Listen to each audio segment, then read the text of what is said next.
Khubor nakaslem jong unong san Hima.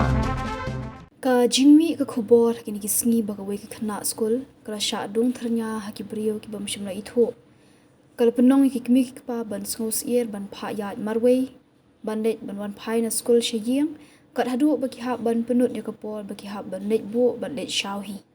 kumban shipun kan mau ha khat pratrik nai lar ha 4% ka lum ding jri police station kala yo ya ki ejahar halu jing Shah dung thernya Injek kawe ki Khynnah school haki brio ki bamshimla itho satya Kablaja Hakmat ka office ka Bible Society of India ka badan Jaïaw peding.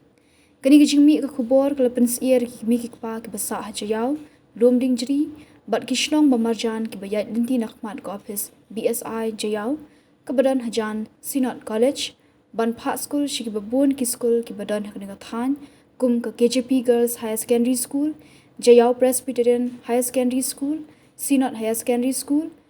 Maukhar Christian Higher Secondary School Saint Dominic Higher Secondary School but DNS School. Kini kejing sier mensiam ki Kmie pa kelas tang ban ai mensiam yang hadian bakajing pensyai no Superintendent of Police ke East Khasa Hills District uba Vivek siem ubla pha ik kerwo Khubor haka atarik minta ubnai nai lur ah 4% bakam don kum kata kejing Shah dung thernya Injek hadian baki pulit ki lependong kejing token. Habau nong san Hima ula persang benekran bergi katu kini kinong syong dia dukan Jaïaw pedeng minta kasngi kalai tarik nai lur Kim shimla tere ban kran ha kamera hendai kire thu banado balami kani ka Khubor ba Shah dung thernya Injek